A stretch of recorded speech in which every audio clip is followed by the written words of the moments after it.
The snow was falling softly outside when my mother looked past me, straight through my children, and said in a flat, almost bored voice, "Go home. There's no room." For a second, the world went silent. No carols, no laughter, just my daughter's tiny hand tightening around mine, as if she already understood what rejection felt like. It was Christmas Eve. We had driven 4 hours through icy roads because Mom insisted, weeks ago, that family should be together this year. I ignored the knot in my stomach, the one that reminded me how easily I'd been forgotten before. I brought gifts. I brought hope. I brought my kids to meet their grandmother. And in less than 5 seconds, she erased us. Behind her, the house was glowing. Warm lights, a full table, laughter spilling from the living room. There was room for everyone except us. My son asked quietly, "Did we do something wrong?" That question hurt more than her words. I didn't argue. I didn't beg.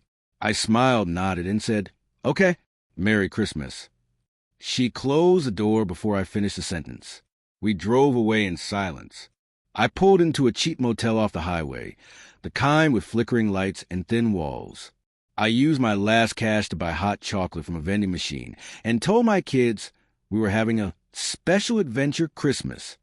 They smiled because kids believe you when you lie gently. That night, while they slept, I cried in the bathroom so they wouldn't hear me break. What my mother didn't know, what she never cared to ask, was that my life had changed in ways she couldn't imagine. The struggling daughter she dismissed years ago no longer existed. The reason I kept quiet wasn't weakness.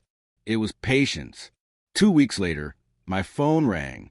Her voice was different. Shaky, polite, afraid. She told me the truth between sobs.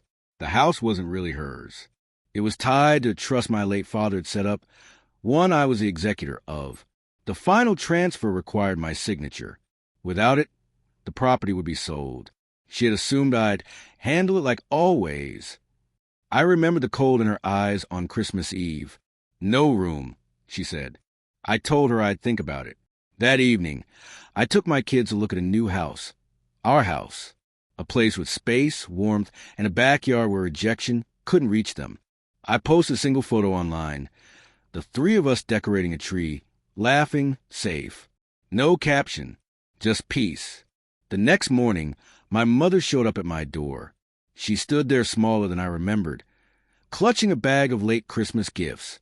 She tried to hug my kids. They hid behind me.